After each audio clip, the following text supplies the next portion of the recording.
Hi, I'm Larry Powell, and welcome to a new feature on Nipawin Access Television called Earthkeeper News, bringing you up to date on what's happening on and to our planet.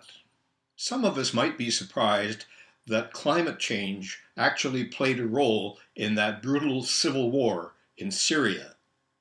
That disastrous conflict that's dragged on for 5 weary years now. But that's precisely what the prestigious National Academy of Sciences in the US has concluded. A terrible drought ravaged that country for at least 4 years before the war began. It wiped out crops, forcing farm families into cities in a mass migration that greatly increased internal tensions. Now comes more proof. Using evidence from tree rings covering the past 1,000 years, the Earth Institute at Columbia University has added some new perspectives. In a study just published in the Journal of Geophysical Research, it concludes with even more confidence that not only was this drought aggravated by our burning of fossil fuels, it was likely the worst in 900 years, roughly as long as this castle, built by crusaders in the 12th century, has been around. This area is known as the Fertile Crescent. It's set to get even hotter in the future. According to new estimates from the World Health Organization, almost 13 million people died as a result of living or working in an unhealthy environment in 2012. Nearly 1 in 4 of total global deaths.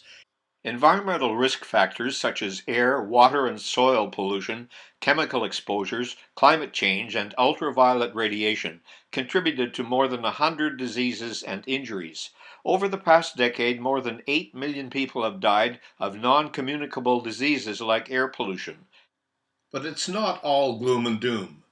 Deaths from infectious diseases like malaria and diarrhea have actually gone down. That's because of better access to safe water and sanitation, immunization, insecticide-treated mosquito nets, and essential medicines. Many of us will already have heard of those low-lying archipelagos in the South Pacific, which are slowly sinking beneath the waves thanks to the rising sea levels caused by climate change. Now, according to National Public Radio, the same thing is happening to the tiny Alaskan village of Kivalina, 100 kilometers above the Arctic Circle. It's home to 400 native Inupiat on a tiny neck of land called a barrier island. It's expected to be totally underwater by 2025. The rising waters and temperatures are being accompanied by thinner ice, stronger storms, seriously eroding shorelines, and poor hunting. The residents know they must move, but don't know where, and the government isn't providing them with anything like the estimated $100 million it'll cost to relocate. So as it looks now, the 400 residents of Kivalina are set to become America's first environmental refugees. I wouldn't be so crude myself, but some people actually call it turning poop into power. Bioenergy plants that convert treated human waste or sludge into electricity, and it's catching on in China. According to the World Resources Institute, Beijing is just one of 4 cities there pursuing this apparently win-win technology. Here's how it works. The sludge is heated. Microbes then digest it, producing methane. The methane is then burned to generate power.